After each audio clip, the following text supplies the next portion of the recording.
President Adenauer and French leader de Gaulle during wartime, enemy, arch enemy. And then after war, I think in the spirit of reconciliation, then gradually they developed. You see, the concept of European Union. I think in early part of 20th century, it's impossible to create like European Union. First World War, Second World War, and even before, a lot of sort of violence. So people, through suffering, become more mature. So then they develop European Union. I think these are, really positive signs. Demilitarize the world. I think, of course, my lifetime will not achieve, but generation of 21st century, I think, should keep in your mind, eventually this world should be demilitarized world. Any problem through dialogue, through talk. So since the European Union developed the last few decades, no longer any violence. Now after Second World War, a number of years, people say Third World War. Now that kind of thinking, now I think disappear. And meantime, I always say, telling people, look, European Union, the spirit of European Union.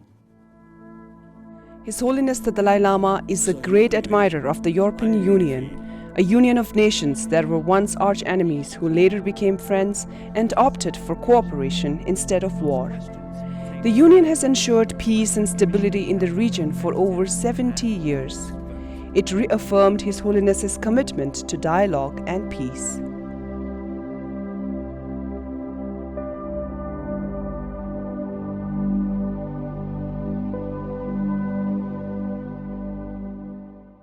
In Strasbourg as a city of reconciliation, and also in the European Parliament, of course, a collection of people who represent 320 million Europeans who have learned what it is to form reconciliation between us after so many years of strife. His Holiness the Dalai Lama first visited the European Parliament on 15 June 1988, where he presented the 5-point peace plan at Strasbourg that elaborated on the middle way approach policy, which His Holiness originally conceived in an effort to engage Chinese government in dialogue and find a solution to the issue of Tibet. His Holiness pointed out that the European integration serves as a great example of reconciliation.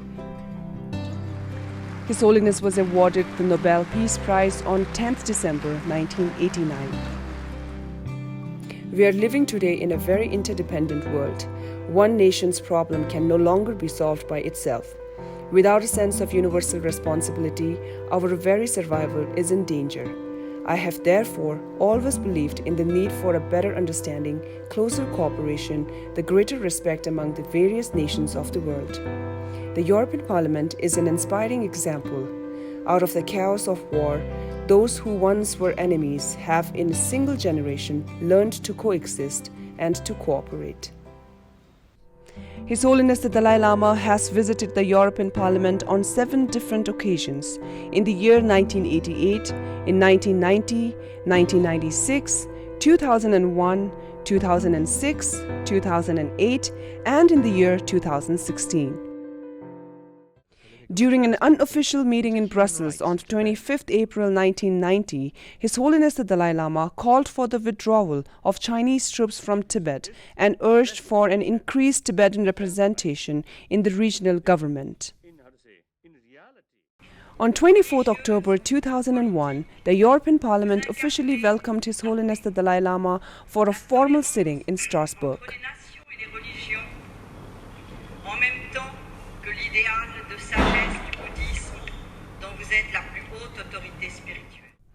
The European Parliament received His Holiness on the 4th December 2008 in Brussels, where he delivered his speech to a formal sitting of the European Parliament as a part of the European Year of Intercultural Dialogue. President Hans-Gert Pöttering emphasized in his welcome address, the European Parliament seeks to be the voice raised in defense of human rights and human dignity. In this respect, Parliament has consistently sought to highlight the human rights of the Tibetan people. A century or time we need, as I mentioned earlier, the promotion of human compassion, human love, warm-heartedness. In that respect, I think because biological factor, female have more feeling of sensitivity about others' pain. Now the Tibetan issue, basically, you see, to some Chinese officials, that our approach, they consider something spiritist movement. It's actually not. It's totally wrong. Everybody knows we are seeking genuine autonomy within the People's Republic of China. Our supporters, when you showing your support, your concern about Tibet issue, some Chinese feel this is something against China. This is totally wrong.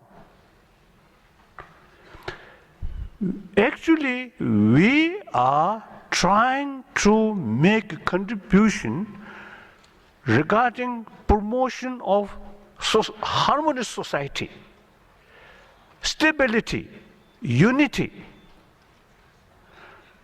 Obviously, if you use common sense, common experience, how can develop unity, harmony under fear, under gun? Illogical.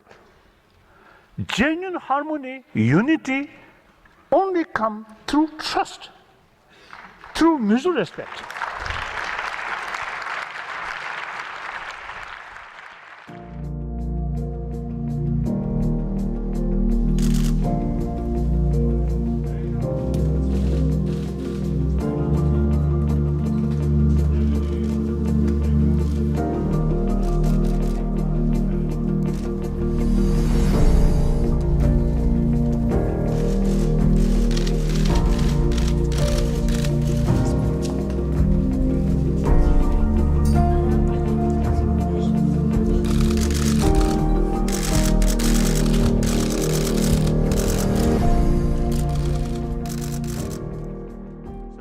My number one commitment is promotion of one sense of oneness of 7 billion human beings.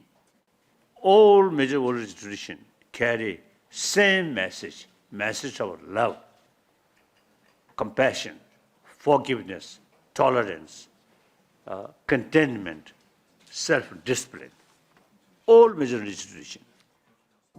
Between the year 1989 and 2014, there has been Tibet Intergroup in the European Parliament. Although it's an unofficial group, they provide an excellent platform for like-minded members of European parliaments committed to defending the human rights of the Tibetan people and supporting the resolution to the Tibetan issue through the middle way approach, the official position of the Central Tibetan Administration. In the year 2015, it was replaced by the Tibet Interest Group.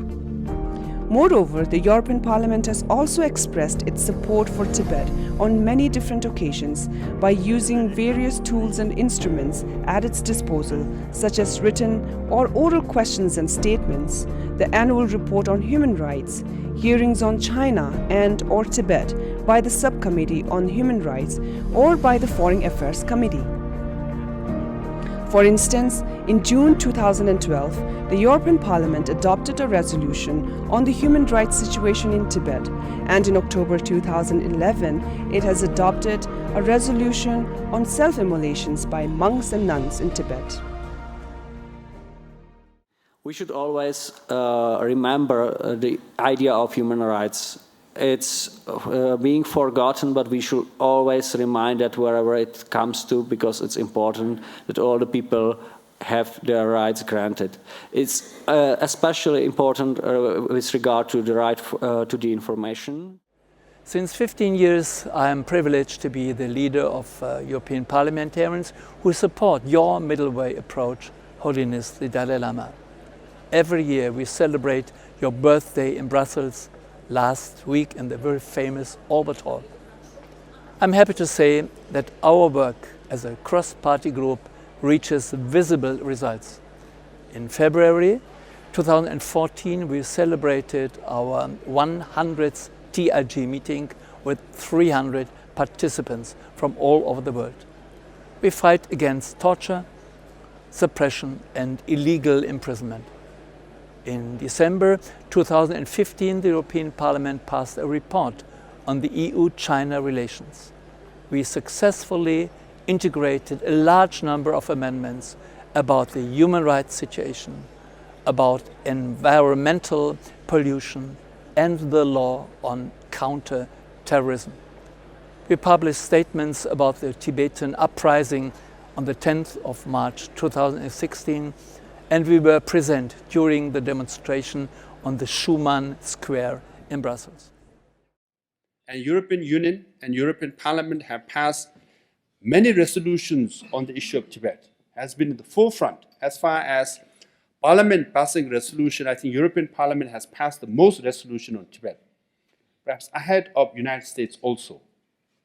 So for that, we are very grateful, and we want to urge you to continue to pass more resolutions and extend your support for many years to come. And His Holiness Dalai Lama is the biggest advocate and admirer of European Union. After Brexit, he came out and said European Union should keep going because it's such a beautiful example. After two major wars, even the countries which fought against each other, so many people died. Germany, France, Italy, and all others can come together a form of union. This is, akin to a Buddhist philosophy of consensus building as well, coming together, forgiving and coming together. So hence, His Holiness is a biggest admirer and also advocate of European Union when European Union is also challenged from within and from without. So hence, we want European Union to succeed and European Parliament to function effectively and be the strongest voice for Tibet and Tibetan people.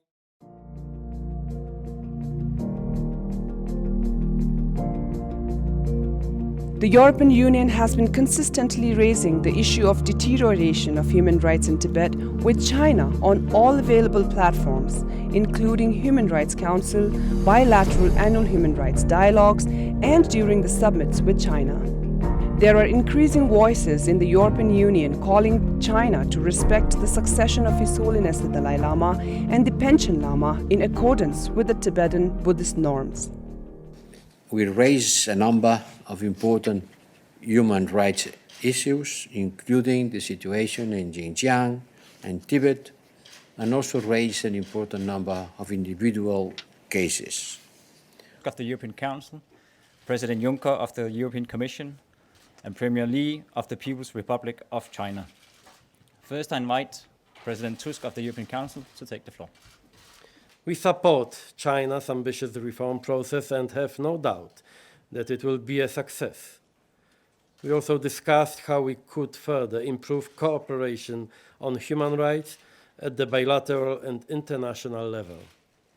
I expressed our concerns on freedom of expression and association in China, including the situation of the persons belonging to minorities such as Tibetans and Uyghurs.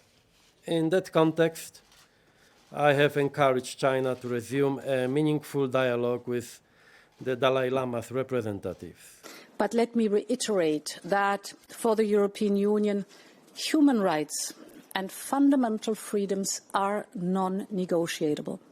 We always raise our concerns, so was it today too, and insist on having our view on these topics. For His Holiness the Dalai Lama, the European Union is the future model for the world. He envisions a world with all its 7 billion human beings living as a big human family.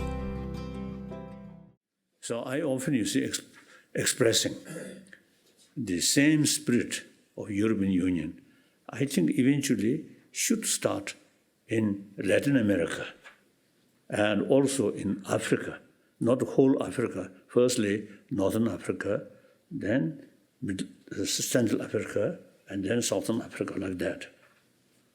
And the Middle East also. I think some kind of common